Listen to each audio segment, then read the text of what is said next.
You might have seen this on Facebook already, but Mark Zuckerberg, who...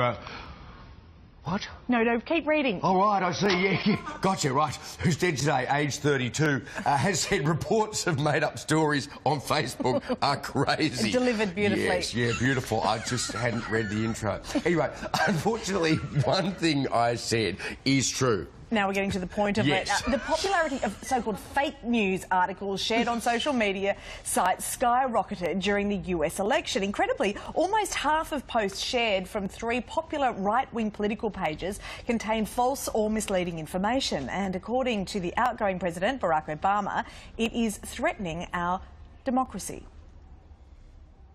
If we are not serious about facts and what's true and what's not, if we can't discriminate between serious arguments and propaganda, then we have problems. Now, more Americans use Facebook than voted in the recent general election. So does Facebook have a responsibility or indeed a major credibility issue when it comes to its news feeds? Joining us to discuss a master of spin, Jane Caro and Dan Gregory from the Impossible Institute. Good morning to you both. Now, Facebook, in a sense, accidentally became a major news service and therefore had no philosophies or no processes around how news is disseminated. Fake news, you would have to agree, undermines democracy. If you haven't got a well-informed electorate, how do they know what they're voting for? That's exactly right.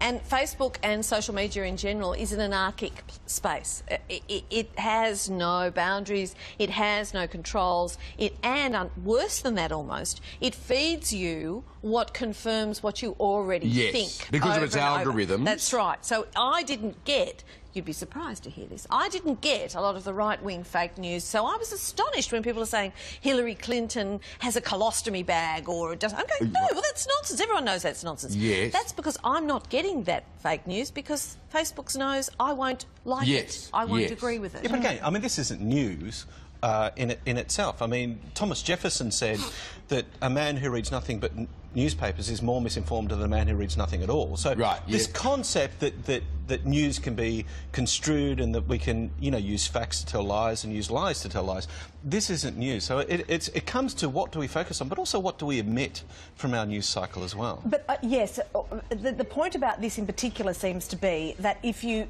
pick up a newspaper or you're looking at mainstream media, you know who is behind that. Right? Yes. And we have... we build up a trust there, and we have some idea of the credibility, or otherwise, putting it together, or otherwise. And exactly. you can check the facts. You can check the facts. Social media. The point here is, I think, that people saying we don't know who is writing it. It all looks of equal weight. Exactly. It looks the same. I've been guilty of seeing something and think that's interesting and sharing it and finding out later people come back to me and say that's rubbish. It's from a fake news site, and I feel really embarrassed that I've been caught up in something like that. So it's, you know, I'm not saying I'm particularly skilled, but all of us can find ourselves unwittingly sharing nonsense. There does seem to be a widespread view current at the moment that traditional news sources are just spinning us lies for commercial reasons. Look, there may be, you know, elements of truth to that, but then to look to Facebook, which is something completely unvetted for what is supposed to be the truth, seems to be crazy. But people aren't looking for the truth, and this is the more interesting thing, is people are looking for validation of their own point of view. So the internet is driving filter bubbles. In other words, I live in a bubble that feeds my own opinion back to me based on the fact that the internet learns what I believe. But more than that, we also suffer from confirmation bias. In other words, I give more credibility to something that supports what I already believe than something that challenges what I believe. And what happens is that becomes amplified through social media. So people aren't actually looking for the truth, they're looking for evidence that proves them right.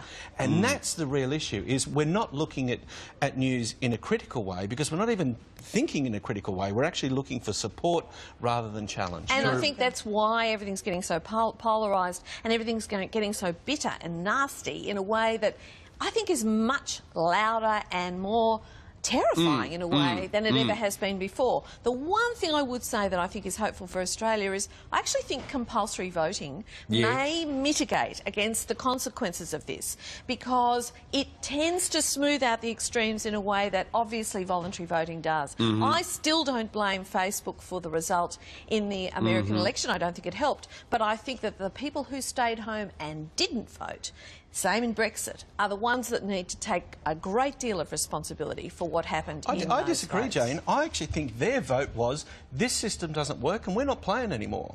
But they've always... No, but I think that's a valid vote. I mean, if you have a look at the results, no one won that election. The majority of people said we don't want either. That choice wasn't validated. We're getting into territory now that we don't have time for, but perhaps I Yeah. Obviously, there's a great article on conversation. Facebook Indeed. about why Trump won. I'll just check it out. Yeah. Thanks. Believe everything you read. It was Hillary's colostomy bag. Yeah, that's Thank right. you both so much, Dan and Jane.